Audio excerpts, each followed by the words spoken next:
Let's start by pulling up on this engine cover on the back of it. That'll unlock it from the two clips that hold it on back there. Next, we'll have to disconnect it up front here. Disconnect the mass airflow sensor connector, and then loosen this clamp here with an 8mm. At this point, you can take this engine cover, wiggle it off of this intake hose. There we go. Flip it up and set it aside. With some needle nose pliers, remove this clamp and then take this hose off of the valve cover just to get it out of our way here. Break it free and remove it. Next, I'm actually going to remove the throttle body to give us more space to work. I want to disconnect the electrical connector. It's locked in by this tab here that you have to pry out, just like that. Then you can grab the connector, press on the tab to unlock it, and move it away. And now with a 10mm, let's remove the 4 bolts that hold this on.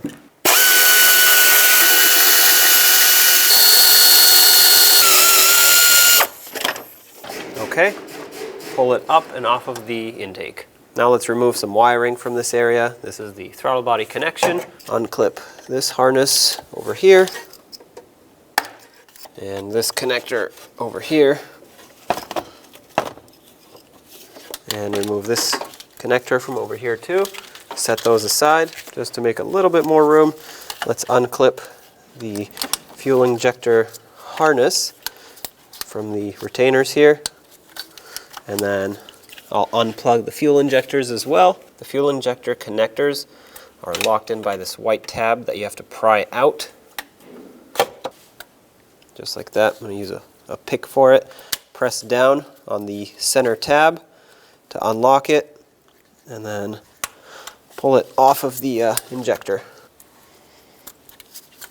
Alright, let's do this to the rest of them. With those disconnected, one last connector on this harness is this one right here. There we go. Now you can pull the harness out of your way. And this hose right here has a clip on the back side that if you just pry that way, press down and pry that way. There we go. This pops right off. Okay, so in this area here, 2 things need to happen. This bracket right here needs to come off of the intake with a 10mm screw, and then we need to remove this hose. So let's give this a try.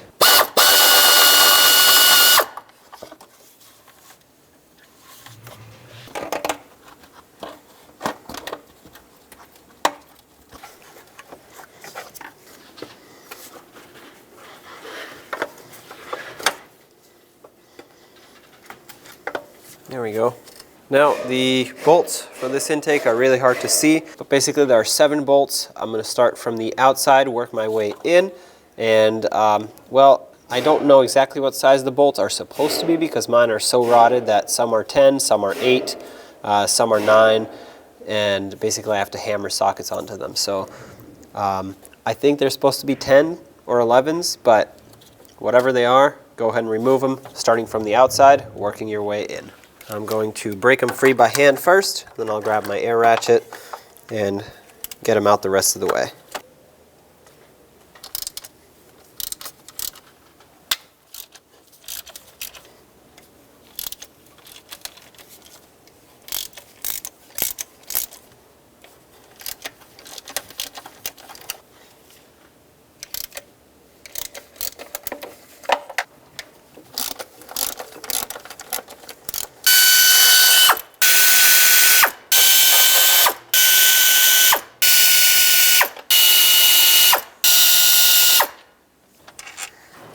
Grab onto your intake, wiggle it off. It's hard to see, but there's a wire all the way down there. I can barely see it, but it's basically underneath the intake, and you have to just pop it off of the intake. Okay, that's done. Now let's see if it comes up. Okay. There we go. The AC line is kind of in the way, but we'll sneak it past it. Feels like there's more wiring attached to it on the bottom.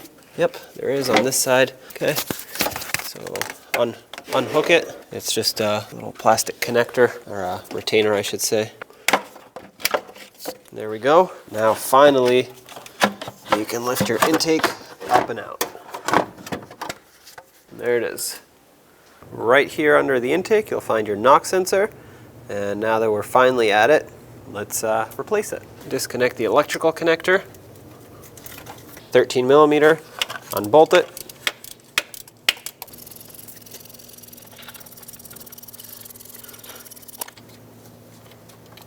And there you go. There's your old knock sensor. Take your new knock sensor, bring it down, and let's start it onto the threads here.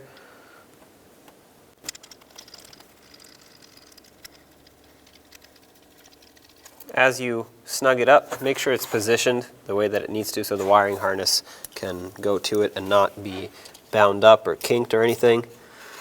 This one kind of went just flat that way. Snug it up. Now let's torque it. It's important to torque these because you want the vibrations to be picked up properly. The torque for this is 18 foot-pounds.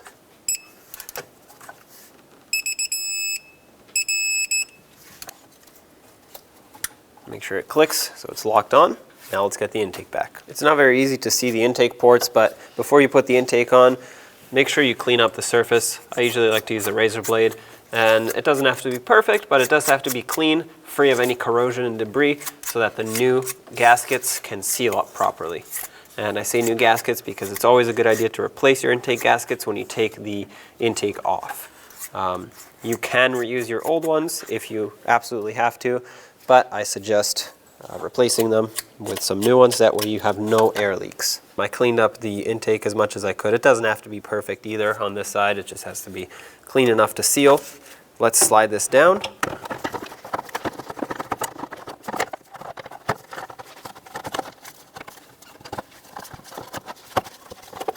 And these two top bolts here, well, they're actually nuts that go onto studs, so the studs are still on the engine block, so it's easier to have it lined up that way because once it slides onto those, you know it's in place.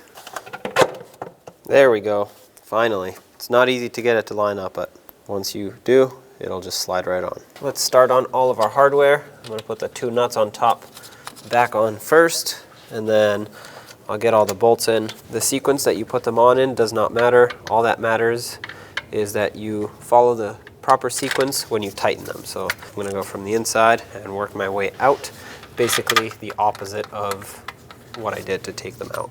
As you notice, I'm starting them by hand. That way I can bottom them out with my air ratchet to make things faster, and I know that they're not cross-threading. Again, starting in the middle, working my way out.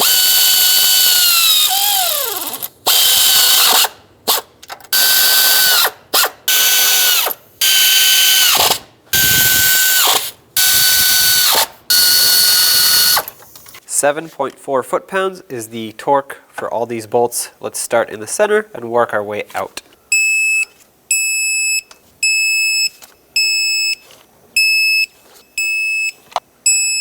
Okay, let's go over one last time. And this time the order doesn't matter. I just want to make sure that they're all at 7.4 foot-pounds. Let's get this hose back on here. And get the clamp back.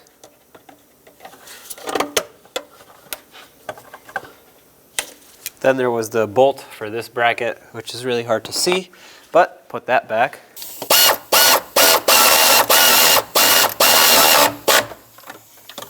Let's get the wiring harness back, reconnect this, make sure it clicks, and reconnect all the fuel injectors. Secure the harness, put this hose back. Let's get the throttle body on. Inspect your gasket, make sure it's still good. If not, replace it. Put the throttle body in position, start the bolts, snug up all 4 bolts, then torque them to 89 inch-pounds. I'm going to snug them in a cross pattern, that way the throttle body can seat properly.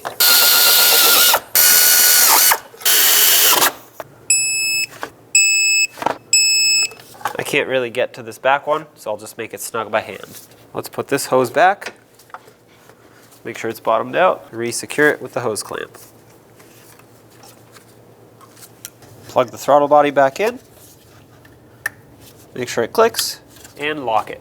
grab the air filter housing / engine cover, slide it back into place. If this hose on the side popped out, stick it into the hole in the fender. That's what that's for. Line it up with the throttle body intake hose here. Press it on. Make sure it's bottomed out all the way, and bring it down. Lock it onto those studs in the back. And over here, don't forget to reconnect your mass airflow sensor. Can't really see it very well, but make sure it clicks. And let's snug up the clamp. All right, nice and tight.